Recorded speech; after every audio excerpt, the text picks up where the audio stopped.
മാഷേ, ഇത് എത്ര നേരമായി നടക്കുന്നു? മാഷ ഒരിടത്ത് ഇരുന്നോ? വിനയചന്ദ്രന് ജാമ്യം കിട്ടും ഉറപ്പാ. അറിഞ്ഞുകൊണ്ട് ആരും ഒരു തെറ്റ് ഈ കുടുംബത്തിൽ ചെയ്തിട്ടില്ലല്ലോ. അത് ദൈവത്തിന് അറിയാത്തതല്ലോ മാഷേ. ചില കാര്യത്തിൽ ദൈവത്തെ കണ്ണുമടച്ച് വിശ്വസിക്കാൻ പറ്റില്ല. 4 മക്കളും ചെറുതായിരിക്കുമ്പോഴല്ലേ നമ്മുടെ മാധവൻകുട്ടി എങ്ങോട്ട് ഇറങ്ങിപ്പോയത്? കണ്ണിൽ ചോരയില്ലാണ്ടല്ലേ പാവം സുമംഗലയെ ഒറ്റയ്ക്കാക്കിയത്? പിന്നെ എങ്ങനെയാ ദൈവത്തെ വിശ്വസിക്കുന്നത്?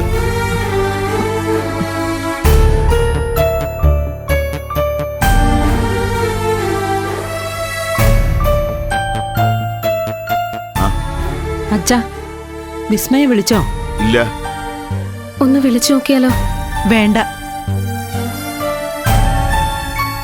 അങ്ങോട്ട് വിളിക്കണ്ടെന്ന് അവള് പ്രത്യേകം പറഞ്ഞിട്ടുണ്ട്. ജാമ്യം കിട്ടിയാ അവൾ അപ്പൊ തന്നെ വിളിക്കും. സമയം കുറെ ആയില്ലേ? കേസ് വിളിച്ചു കാണില്ല, സമയമെടുക്കുമായിരിക്കും. ആരും പേടിക്കണ്ട.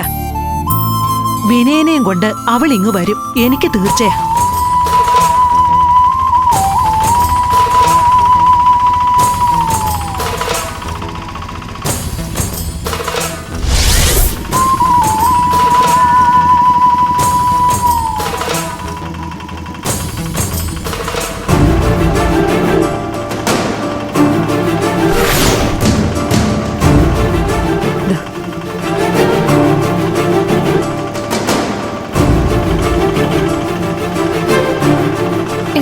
വിനയേട്ടന് ജാമ്യം കിട്ടിയില്ലേ?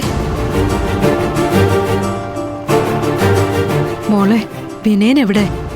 ജാമ്യം കിട്ടിയില്ല അവന്? ഇല്ല,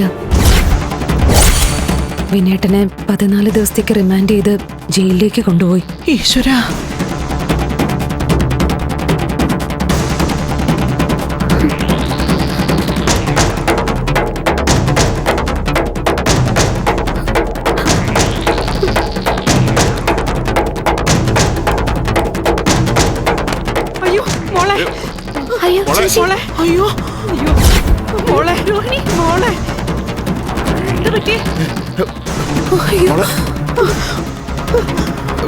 പോയി കുറച്ച് വെള്ളം എടുത്തിട്ട് വാ.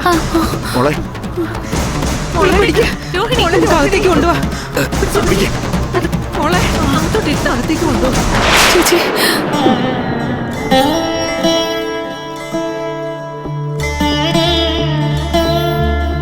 ഫ്ലവേഴ്സ് സ്മാർട്ട് ഷോ ശനി ഞായർ ദിവസങ്ങളിൽ രാത്രി 9:30 ഫ്ലവേഴ്സിൽ.